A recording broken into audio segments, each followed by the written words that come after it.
Jarang-jarang nih AA ngambil kasus waria lagi lor. Berbeda dari yang sebelumnya, kasus ini benar-benar bikin nyilu dan bulu kuduk merinding deh. Dimana di ending cerita ada plot twist yang bakal bikin kalian gak terduga deh.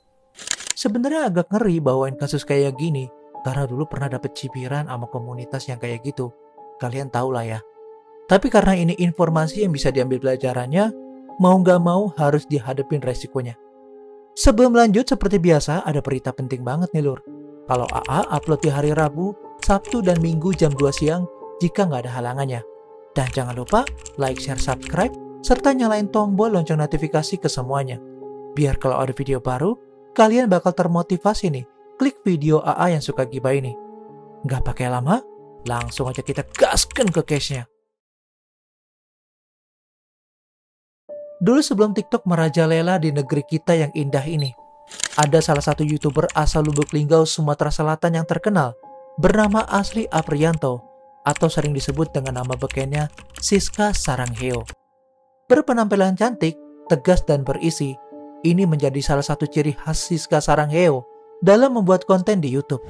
Selain itu, Siska juga dikenal sebagai pribadi yang humoris, kocak, dan suka nyeleneh nih di salah satu akun YouTube-nya. Diketahui, Siska juga bukan warga asli Kecamatan Tebing Tinggi, Kabupaten Empat Lawang, Lubuk Linggau. Dia merantau dan gak punya tempat tinggal. Di Lubuk Linggau, Siska hanya menumpang di depan wisma yang dihuni oleh sepasang suami istri di sana. Awalnya Siska Sarangheo alias Aprianto ini disangka orang gila, karena pada saat datang ke daerah itu, dia berpakaian compang-camping ala kadarnya. Setelah netep di sana, gak ada satupun warga yang tahu apa pekerjaan Siska yang sebenarnya. Mereka cuma tahu kalau selama ini Siska selalu pulang pagi dan sore pergi lagi, kayak pengacara, pengangguran banyak acara. Orang tua Siska pun gak diketahui keberadaannya. Banyak para warga yang udah nanyain keberadaan orang tuanya, tapi Siska enggan membahasnya, seolah-olah ada masalah yang terjadi di antara mereka.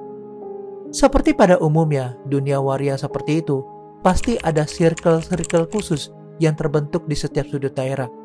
Siska juga memiliki beberapa teman waria. Salah satunya ada yang bernama Muhammad Ipung Effendi atau sering disapa Ipung. Ipung ini adalah seorang bos salon di daerah Lubuk Linggau. Kesehariannya hanya mengurus salon yang pelanggannya itu kebanyakan para waria dan salah satunya adalah Siska. Seringnya mereka nongkrong bersama membuat kebersamaan itu tumbuh menjadi benih-benih cinta. Hingga di suatu hari, ada suatu momen di mana Ipung ini gak senang sama Siska karena iri akan pencapaiannya yang lumayan sukses di media sosial seperti di Facebook, Instagram, dan di YouTube. Karena banyak banget nih yang mencintai Siska dari followers-followersnya. Makanya Ipung ini jadi iri. Iri hati yang bertumpuk terus-menerus menimbulkan rasa sakit hati yang berlebihan, di mana akhirnya Ipung memutuskan untuk pergi ke medsos milik Siska Sarangheo dan berkata kasar di kolom komentar. Kata-kata hewan pun dilontarkan oleh Ipung di sana. Bahkan gak jarang, Ipung juga menghina fisik Siska dengan sebutan yang marah. Terkadang Ipung juga ngatain Siska seperti ini nih lur. So cantik lu, so ganteng lu, padahal mukanya jelek, dasar beruk lu. Siska yang melihat hal itu geram dan gak tinggal diam. Dia ngerencanain suatu rencana yang bakal mengakhiri hidup Ipung. Pada malam harinya nih ya, sekitar pukul 12:30 dini hari, tepatnya pada hari Jumat, tanggal 23 Agustus 2019, Siska ngajak kedua temannya yang lain untuk menghabisi Ipung. Sebelum ngelakuin aksinya, mereka malah mabuk dengan minuman berjenis anggur Malaga terlebih dahulu, biar makin berani dan makin menjadi-jadi. Setelah selesai, Siska dan kedua rekannya mendatangi kediaman korban di salon miliknya di Jalan Yosudarso, depan JM Linggau, Sumatera Selatan. Ketiganya masuk lewat rolling door depan yang gak terkunci, dengan merangkak perlahan-lahan agar gak ketahuan dan berisik. Di situ mereka lihat Ipung lagi tidur dengan TV menyala. Tanpa banyak basa-basi, Siska langsung membekap Ipung dengan obat bius yang udah disiapin. Siska dan rekan-rekannya langsung menghantam kepala Ipung pakai batu, kemudian diikat dengan tali tambang. Setelah korban sempoyongan, korban langsung disembelih lehernya menggunakan pisau dapur hingga tenggorokannya terputus. Parahnya lagi nih ya, seakan masih belum puas nih dengan perbuatannya. rekan-rekannya yang lain langsung menyayat-nyayat muka korban hingga nggak bisa dikenali. Bisa dibilang rekan-rekannya ini juga memiliki dendam pribadi sama Ipung, hingga akhirnya dia melampiaskannya di saat yang tepat. Habis melakukan perbuatan tersebut, para pelaku melarikan diri. 2 orang melalui pintu depan dan Siska melalui pintu samping. Ipung ditemukan oleh salah satu pelanggannya yang hendak mau ke salonnya. Pelanggan itu pun langsung berteriak minta tolong untuk mencari bantuan. Warga yang ngedengar suara teriakan minta tolong itu langsung menghampiri salon Ipung, yang dimana Ipung udah kehilangan nyawanya dengan cara yang sangat menakutkan. Pihak berwajib langsung datang ke TKP setelah ngedapetin laporan dari para warga bahwa telah terjadi penghabisan nyawa di salon Ipung.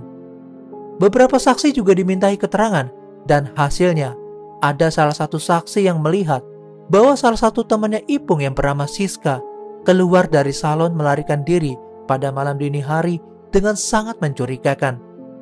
Dalam penyelidikan itu, Siska berhasil melarikan diri dan menjadi buronan selama 4 hari. Tersangka ditangkap petugas saat sedang bersembunyi di kawasan Tanjung Aman, Lubuk Linggau, Sumatera Selatan pada tanggal 27 Agustus 2019. Saat penangkapan, si Siska ini sempat ngelawan pihak berwajib dan berdalih kalau dia bukan pelakunya. Namun karena ada bukti yang melihat Siska keluar dari salon Ipung dengan sangat mencurigakan, akhirnya Siska nggak bisa mengelak lagi. Dan pada saat itu, hanya Siska aja yang ketangkep dan 2 teman lainnya masih buron.